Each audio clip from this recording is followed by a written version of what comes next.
What's up everyone, welcome back to Trending Tracks. Today we're diving into the legendary world of Eminem. He's one of the most influential artists in the game, and over the years, countless rappers have shared their incredible stories about working with Slim Shady. Check out these clips from some of the top rappers in the game as they try to let you know just what it's like to work with Eminem in person. First up, we got LL Cool J. As a pioneer in the rap game, LL has always had a deep appreciation for lyricism, and who's better to vibe with than Eminem. Their connection goes way back, built on mutual respect for the craft. LL recently shared this story about how impactful it was to collaborate with Eminem. Let's check this out. This next song is a joint I did with Eminem. The last one. Murdergram. It's called Murdergram Do. I had a song on Mama Said Knock You Out called Murdergram. So I said, you know what?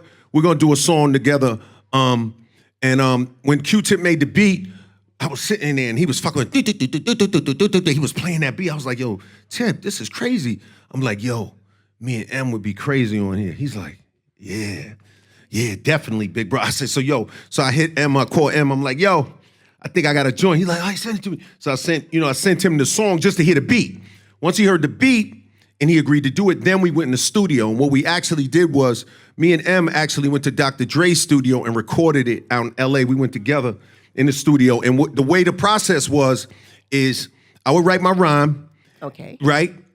Then I would lay it. Then I would leave. He would come in. He would hear it. I would leave. He would write his rhyme. He would record. I would and we went back and forth in the booth without seeing each other record until we did the very last thing together where I kind of come together with him a little bit, with the Veni Vidi Vici stomp him and making them bonkers. There's one line where I came in the room and we kind of worked out the last parts. Now obviously we can't talk about Eminem without mentioning the legendary Dr. Dre. This band discovered Eminem and brought him to Aftermath, changing hip-hop forever. Their creative chemistry is unmatched. Dr. Dre's beats paired with Eminem lyrics is just iconic. Here's what Dr. Dre had to say about their dynamic in the studio. It's got to be because beats sound amazing. Yeah. You know what I'm saying? I'm just not wearing them right now because y'all didn't cut a check. Alrighty, man, we got Dre in, man. Y'all stick around, y'all radio. Hi, my name is. Okay. Alrighty, now this is the first record that you recorded with Eminem. Yeah. All right, and so you find this cat, you hear it, you get into a room with him, man. Like when you first hear Eminem over your instrumental for that particular record, what does that feel like? Man, it's amazing. You know what I mean? Because it's always refreshing to know that the artist that you're working with is going to enhance your track. It's something that you just kind of wait for. Because and working with him is crazy. He never lets me hear what he's going to say until he gets on the mic. Really though? Yeah. So are there times when you push away from the board or something? You're like, oh my Lord. Yeah.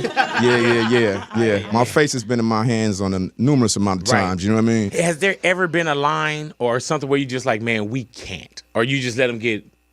No, you gotta let the artist go, man. You know what I mean? Damn. Yeah. So it's never been I won't ask you the line, but it's never been a time when you pulled them back or like, man, maybe. Yeah. Right. We've had a couple of sidebars. You know what I mean? Like, oh man, this is pushing the envelope like here. You sure? know? Man, I wonder what's pushing the envelope. With Eminem, with some of the stuff that we heard. We can talk about it off here. I don't even want to hear it because something happened. I don't even want to tell. Up next, we got Xzibit. He's another West Coast legend who's had the chance to work with Eminem. These two collaborated during a time when Aftermath was absolutely dominating the scene. Here's Xzibit breaking down what it's like to link up with them. What was it like? Can you take me into the session where you're working on What's the Difference? Mm-hmm. Because that is, we talked about posse cuts earlier. That's another all-timer. Yeah. Your verse, obviously Eminem's verse is fucking crazy. But I feel like your line, what's the difference between me? About 5 bank accounts, 3 ounces, and 2 vehicles. Yeah. I feel like just an all-time verse on that album. What was that studio session like? Yeah. I think it was at Larrabee.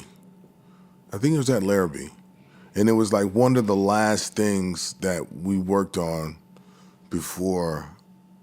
No, I'm thinking about the X record. That was that record.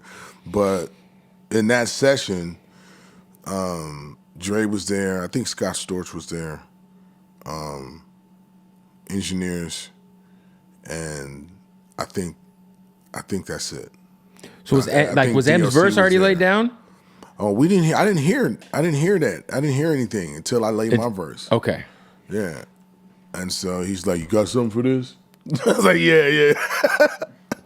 And then went over there and smashed it. Of course, got the direction from Dre, You know, made sure that it was right in the pocket, had everything delivered in the right way, the way he want to hear it, and that was it.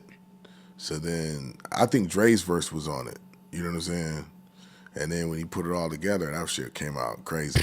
Yeah. Crazy. That beat was just, at the time when you heard it come on, it was like it was a highlight. You know what I'm saying? It was not just like, you know, it was at the top of the record. This is like showcase. This is gonna be a big one. Yeah.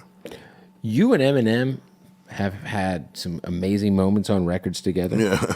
Don't Approach Me is a great record, by the way. Thank you. Bitch Please 2 ended up on his album, right? Yeah. Which was random as fuck. Yeah. Like, how the fuck did Eminem get the second Bitch Please? Hey, man. Yeah, it was good. Can you talk about your guys' relationship? Because obviously you're on tour with him too, the Up in Smoke tour. Eminem's not quite Eminem yet, but he's still Eminem. You know, he came out in the fucking jumpsuit and shit. Yeah. But what was y'all's like friendship like? And so, like, your guys' chemistry was pretty crazy on songs. Nah, it was good, man. I think we just cut from the same cloth as far as where our taste in hip hop is, right? So, you know, everybody has their own original way of presenting themselves, and you know, he's definitely, you know what I'm saying, one of the greatest. You know what I'm saying? And so, seeing him, you know, now from then is dope to be able to see how the integrity of what he's doing is still intact and still in place.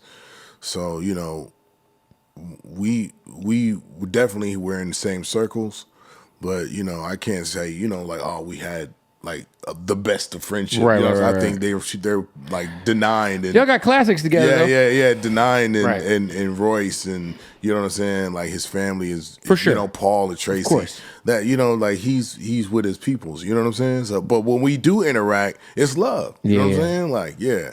Logic's respect for Eminem is no secret. He's often cited M as one of his biggest inspirations. So when Logic finally had a chance to work with his idol, it was a dream come true for him. Let's hear Logic talk about this surreal experience. Rapping with Eminem, Yeah. like Homicide, like how was that when you got that track? Like That was, well, you know, it's funny. I had that beat, and then I just started rapping. Fuck rap, busting like an addict with a semi-automatic who done had it and he ready for anybody to buck back. Hold to catch a vibe, you know when you help. And I just was like, man, I'm just gonna. This guy is I was like, fucking beast. I was like, yo, I'm just gonna have fun with it. And this is when Paul was the president of Def Jam. Yeah. So I was like, shit, let's pull some strings. What's up, Paul? And we sent him the record, and he got it to M. And obviously, I didn't expect. Honestly, I thought he was gonna be like, oh, I'm okay. Cause I'm also rapping on that motherfucker. Yeah. Like I'm rapping, dog. Yeah, you don't know if he want to jump back on that. And I'm like, get is smoked. he? I'm like, what's up? And bro, I got call that he likes the song. He's gonna do the song. I'm like, oh my god, that's crazy. And then a week later, I get a call that's like, yo, M wants you to go open up for him in Hawaii at a stadium. Oh, I'm wow. like, oh shit. Damn. Okay. Damn. So I go out there. I'm nervous. I'm like, oh my god.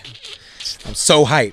And I'm gonna meet him, and I'm like, oh my god, like you don't understand, bro. I used to forgot about Dre. I used to have my sister put that shit on from the radio on a cassette. This make me feel old, on side A, and then she would put it back and forth, so it would be all the way on side A and all the way on side B, and I would just go. Nowadays, everybody want to talk like they got something to say, but nothing comes out when they move the list. It's a bunch of provision, motherfuckers act. You get it. And what I'm saying is, I was like, oh my god, this is the guy. That's my first real memory of like consuming hip hop, and it was him and Dre, and here I am today about to fucking go cray. So then I get in this golf cart, and I'm like, oh my god, it's happening! Like I'm like, can't believe the shit. And we get there, and it's like all these fucking security guards, and they're all nice. And I walk in, I see Royce 5'9", who's the homie. What you see him is yeah, about to pop off. Yeah, and he's like, it's like you see Royce, you're like, oh, he's got the shit. glasses on and shit. You about And then to see this. Alchemist was there. Oh, and it's I'm like, over. yo, It's Alchemist over. is It's crazy. over. And so I dap him all, and then here comes fucking Eminem with this beard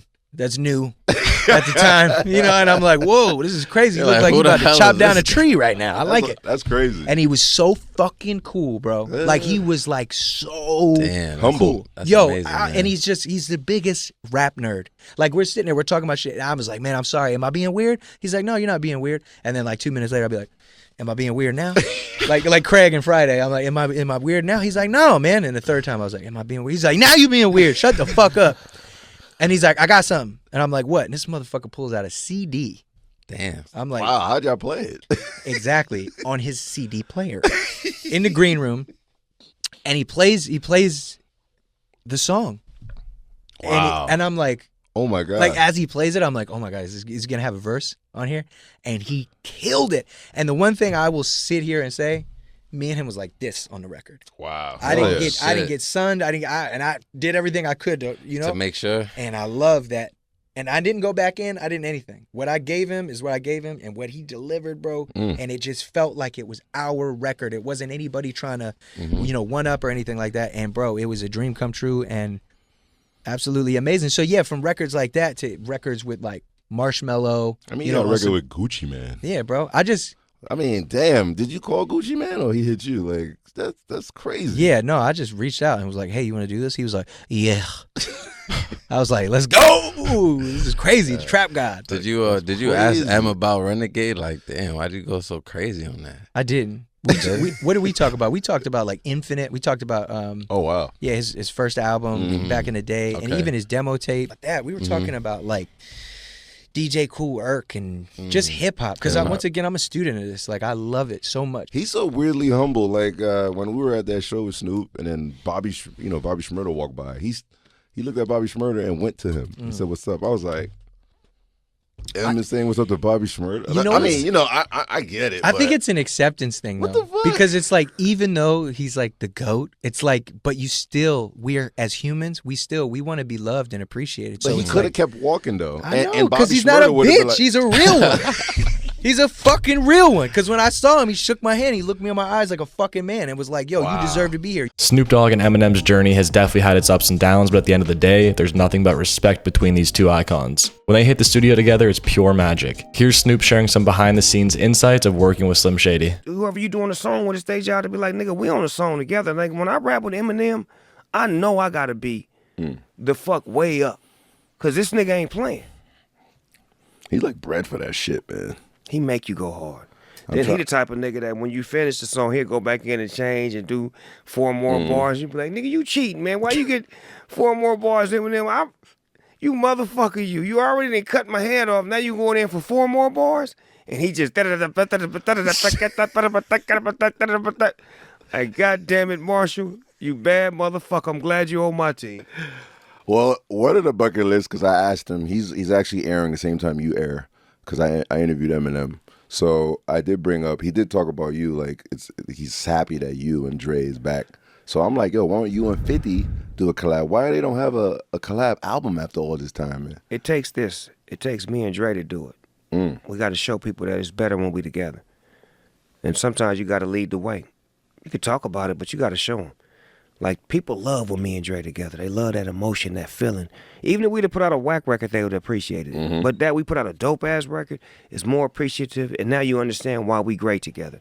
That's the same thing that people got to do when they're meant for each other. Tandems. If you're a duo, like certain people that you work with, if y'all work well together, find a way to mend that, misunderstanding and get back together. If it's not a misunderstanding, find a way to make time to get together. 2 Chainz and Eminem might seem like an unexpected duo, but their collaboration proved that great music knows no boundaries. The story of how they linked up is just as interesting as the track itself. Here's what 2 Chainz had to say. I just seen recently you was in the studio with Eminem. Ooh, that's how I know I can rap. Wow. That's how I know I can rap. He didn't want to talk about nothing but rapping. Wow. and that was a great phone call to get. He called you. But Porter called me and Okay, had shout him, out- had shout him out on to deck. Porter. Yeah, Porter. But me and Porter been going back and forth, and you kind of think it's, bro want to do something with you. It's like, it's like I've heard it all. You know what I'm saying? I heard it all. This like rap talk. It's like you see a rap in the club. Let's do one. Right. It's cap. You know what I mean? And so he was like, the boy want to do something with you. I like, whatever. And so I happened to lose my phone during the BET experience, and he had to call Tech. And he called Tech, and Tech was like, them boys in Malibu at Rick Rubin's house. You know what I mean? And Tech said, I'm not sure. I think I need some clarity. So I'm like, is this for D12? Is this for Eminem? Like, it's not clear. No one's keeping it. They just saying, it's not clear to me. And they put me on 3-way, and so Tech was like, I think they want you to redo a hook that M said, and maybe some ad libs. So I said, I don't redo hooks because I write my own hooks and I'm on my pub. And I said, secondly, if y'all want my ad libs, I could just send them. I do the same ones every time. So you kind of feeling like, oh, this I'm might be cat not, right. yeah, and I'm gonna have to stand up because there's a lot of times I've humbled myself. Like, you know, it's been a few weekend concerts and Cash where I've came out with Ray Sherman, and I know I'm supposed to come out on Cash set. You know what I'm saying? Like, I know I'm big. I don't know if y'all know it, and I'm telling Cash like, bruh, you know, I'm trying to be humble, like a humble, but you know, it's like I'm not too big enough for Ray Sherman. I mess with Mike. You know, I come out, but I know how this go. You only get a piece of the stage. Cash is what weekend. Yeah. Weekend set. Okay. Yeah. Cash. You know, and you know, it's like I can't tell them when I need to come out on the set, but I know my impact on live shows. Right. You can ask Khaled, you can ask everybody that don't know until I come out on stage. You know what I'm saying? So it was a lot of things I was doing to like humble myself. And so I told Tech, let me be humble. Let me just go meet Eminem. You know what I mean? Let me just go meet him and we go from there. You know what I mean? And so when we first went in, he kind of talked about, you know, I got this, you know, he let me hear the song. And it was funny. Like, I heard some things in there where he had, his vernacular was too Chainzy. You know what I'm saying? It was crazy. And only reason I don't know how I sound until I hear it from somebody else. Like, I don't know in case, and then like, oh, really? That's, so I heard it and I was like, you know, he did one song, like the hook was over and it was like a little space and he was like, yeah. And it was like, he started rapping. And he was like, yeah. I'm like, damn, you know? Like, Eminem don't even do ad libs. Right. Eminem don't do Eminems. But yeah, Eminem don't even do ad libs. I'm like, this is crazy. So, you know, he's like, so, you know, so when I heard the hook, I'm like, man, it's going to be hard to change it up because it was, you know, it was specifically for this, you know what I mean? So I'm telling him like, man, you know, that's cool, but you know, I got to do something. And he tells me like, you know, you could do a verse or something like that, you know, for like a remix. And I tell him straight up, because I'm here now, like with everything, like I'm so like, okay, Eminem, what would you need a remix for? Right. Remixes are used to carry records to #1 spots. When have you ever did a remix for someone or for yourself? That's cap at his. That's cap at his finest. Like Eminem needs, like you know, you get on the like it's like Lucci, like you know, he put me and Tunchi on the song, and then like then it goes Keep the Streets, then it goes right #1. You know, that's what you do the remix for. You know, Trinidad James put me and Jeezy on go. That's what Eminem is never going to have to say. He's going straight to the stadium. He's going straight to it. So I'm like. And, you know, he looking at me, I'm like, and I'm saying, you know, I lingo different to people. So I'm saying, that's cap. That's all cap. You don't need to do no remix. You don't. So he's like, I'm saying, and then they don't know that cap really started from Troop, rest in peace. It come from the South Side. Right. We started the cap. Right. We started it, trust me. So he goes to talking to Dina. Who else you hear on here? So I'm like, they working it like, you know how me and my partners work the cap. Like, they want me to think of somebody else. Man, I'm not even finna play this game with you. I say, listen, where can I smoke at right quick? They say, you know, go outside. I say, cool. Can y'all set up some, you know, the speakers out there? They say, yeah. I say, cool. I go out there. I tell them, look, it don't take all, you know, I'm talking to him with the utmost confidence. I'm telling him, yeah, it don't take all day to do nothing. You ready? Boom, boom. He walking around with a notebook. I'm walking around with a lighter. I say, boom, let's go, boom. So we go out, and Heaven was in the hospital at the time. You know what I mean? So it was hard for me to really, I went to BET. I went out to LA for BET Awards. Right. I didn't do the awards. I didn't do radio. I didn't do red carpet. I didn't do the basketball game. I was completely shut down because my heart was still here with Heaven. But when it came to, you know, to go down there and meet Eminem, it was cool. You know what I mean? And so my whole thing was like, I was trying to do mine as fast as possible because I like doing that for people. I like coming up with clever stuff really quick. So people, you know, and I couldn't. I had to talk to her doctor for like an hour and a half. So I came out, I told him, you know, forgive me, it's taking so long. He was like, no, you know, go ahead. And I don't know how to count bars still. Some people know that, some people don't. So I tell my engineer, I say, you know, Eminem rapping for like a day. So I tell him, look, the second verse, just mute that verse. However long it is, I'm doing that verse. You know what I mean? So I'm out the room, I go to going crazy. And I'm looking out the window and I'm like. Were you feeling competitive? I'm feeling like I'm finna knock home off. Yeah. You know, I'm supposed to feel that way. Absolutely. You know, I know, but I'm feeling like I'm finna give it to him. You know what I mean? Like this is how, you know, I just did a song with Royce the 5'9", you know what I'm saying? Yes. And I gave him some of the ATL flavor, you know what I'm saying? I gave him some, you know what I'm saying? So I was like, so M telling me like he listens to Kendrick and he listens to me, telling me like he telling me like the Kendrick, what he likes about Kendrick, and he's telling me like basically like a lot of my metaphors give him anxiety. Like he be like, he never know what I'm gonna say. Like, man, I don't never know, man. You give me fucking anxiety with this. I'm like, man, it's really an honor. But you saying this, you know what I'm saying? Because we know where you are as far as the food chain. Right. So I see him sneak in while I'm rapping, and Nolan, my engineer, like, tell him you can come. Like, I don't care if it's 20 people or no people in the studio. You could tell that their ambience was that when he's working, everybody leave. You know what I mean? Mm-hmm. And when I'm working, I like everybody to stick around, kind of. You know what I mean? So I see him peek in, he sit down, and I'm going crazy because like they had FaceTime me while Heaven was in the hospital, and she was like, "I'm feeling better, Daddy." So I was like, "I ain't got to worry about her. Let's get it."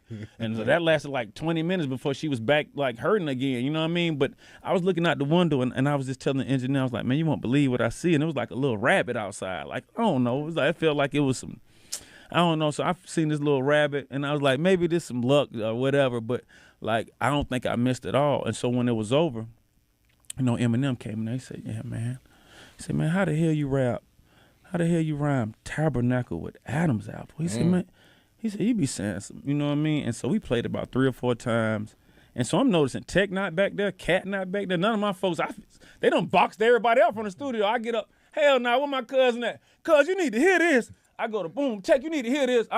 But home, like right here, I'm telling you, I done lined them up. Go get everybody hear this, boom, boom. So you know what I'm saying? We sit back and we play it 3, 4 times, and then like the part where he wanted to me to do ad libs, he just told me like, don't even worry about it. Like what's it for? It was for he got his project coming up. Okay. So he just told me, don't even worry about that. Like it just everything changed. Like once I did my verse, it changed, and so. Did y'all talk about anything besides rap? It was rap. It was just rap, man. You know what I mean? It was just rap. Like I said, he talked about the projects that were out, like, but mostly, me and Kendrick. And then finally, we got Detroit Diamond. She's an artist from Eminem's hometown who met him on the 2nd season of Rhythm and Flow. There's nothing like that hometown connection, and Diamond's perspective offers a fresh take on what makes Eminem so special. She goes to the Rhythm and Flow, and easily one of the most successful rappers of all time, Eminem, is there. Man, and they're both from Detroit. Man. And then you wondering, is he even going to talk to me, right? What's going through your head? Like when he walked in, I was just like, this man floating towards me. Like he just looked like a ghost. I'm like, he's real. Like I've been watching Eminem since I was a little kid, like, so to see him in real time, and then he just was like, right before the battle, he literally walked up and whispered in my ear and said, "You the only one here from Detroit. Don't let me down." Oh, so I said, my God. Yo, play Lose Yourself right now. Right. Or Pressure, or my song Pressure, because that's what I felt like. I was like, I already have pressure because I am the only one here from Detroit. Right. So I can't go home in Detroit. Right. I had no idea we was going home to Detroit to do the battle. Like, They literally just put us on a bus and a flight that same day. Like, y'all going. So I had no idea, but after he said that, I was like, okay. What did he say afterwards? I didn't actually get to talk to him afterwards. Okay. Like, it was just, it was a lot moving. They actually like sent us back to the hotel after you made it through. You went back to the hotel to get prepared for the next thing, because that show was literally like, I thought watching season 1 that it was fake. Like, yeah, it ain't no way they writing a song in one day and performing it. Like that's impossible. But no, we was really doing it. Y'all were really doing it. We was really doing That's it. really rap. Like maybe 2 days at the max that we was yeah, that's real rap. Yeah. And that wraps up today's video, guys. We hope you enjoyed these incredible stories about working with Eminem. Let us know in the comments what story surprised you the most, and don't forget to like, subscribe, and hit that notification bell so you never miss an upload. Thanks for watching. We'll catch you next time.